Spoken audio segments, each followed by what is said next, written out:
महिलाएं गौराई लेकर पहुंचती है, उसका स्नान करके घरों में लाई जाती है, रात भर पूजा पाठ करके रखती है, पति की दुआ के लिए व्रत की किया जाता है और दूसरे दिन घबराई को नदियों में ले जाकर विसर्जन किया जाता है। यह व्रत महिलाओं के लिए है। महिलाएं तीजा के दिन पूजा आरती नदी में स्नान करके लाती हैं, रात भर व्रत रखकर दूसरे दिन उसका नदी में ले जाकर फिर आती है। बताया जाता है कि पुरुष के लिए व्रत रखा जाता है। हरतालिका तीज का कठिन व्रत सबसे पहले किसने किया था, इसको जानने के लिए आपको इसकी पौराणिक कथा के बारे में जानना होगा। पौराणिक कथा के अनुसार देवी सती के आत्मदाह के बाद भगवान शिव वैराग्य ले लिए और साधना में लीन हो गए। वहीं दूसरी ओर सती ने माता पार्वती के रूप में हिमालयराज की पुत्री के रूप में जन्म लिया। कुछ समय के साथ जब वह विवाह योग्य हुई तो नारद जी के सुझाव पर हिमालयराज ने पार्वती जी का विवाह विष्णु जी से करने का निर्णय लिया। लेकिन पार्वती जी को भगवान शिव प्रिय थे। वे शिव जी को पति स्वरूप में पाना चाहती थी। तब उनकी सहेलियों ने उनका हरण कर हिमालय में छिपा दिया, जहां माता पार्वती ने शिव जी को पति स्वरूप में पाने के लिए कठोर तप किया। उनकी तपस्या से प्रसन्न होकर भगवान शिव ने वैराग्य छोड़कर फिर से गृहस्थ जीवन में प्रवेश करने का निर्णय लिया।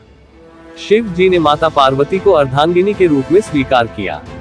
तारांकन, यह शुभ संयोग भाद्रपद मास के शुक्ल पक्ष की तृतीय तिथि को हुआ था, इसलिए इस तिथि को हरतालिका तीज मनाई जाने लगी। अविवाहित कन्याएं माता पार्वती की तरह ही मनचाहा वर प्राप्त करने के लिए हरतालिका तीज व्रत रखने लगी। यह व्रत सबसे कठिन व्रतों में से एक है। माता पार्वती ने शिव जी को प्राप्त करने के लिए कई वर्षों तक कठोर तपस्या की। इसे देखते हुए हरतालिका तीज व्रत भी कठिन है। इसमें बिना अन्न और जल ग्रहण किए पूरे एक दिन का व्रत रखना होता है। माता पार्वती ने सबसे पहले तप किया, जिसके बाद से हरतालिका तीज व्रत सुहागन महिलाएं और कुंवारी कन्याएं करने लगी। हरतालिका का अर्थ, हरतालिका दो शब्दों से बना है, हर और तालिका। हर का अर्थ हरण और तालिका का अर्थ सखी है। यह व्रत तृतीया तिथि को रखते हैं, इसलिए इसका पूरा नाम हरतालिका तीज है। सौंसर से मंगल सिंह सोलंकी की रिपोर्ट। हम लेडीज लोग मोगा हवेली से बात कर रहे हैं। हम हरितालिका का व्रत बड़े ही धूमधाम से उत्साहपूर्ण मनाते हैं।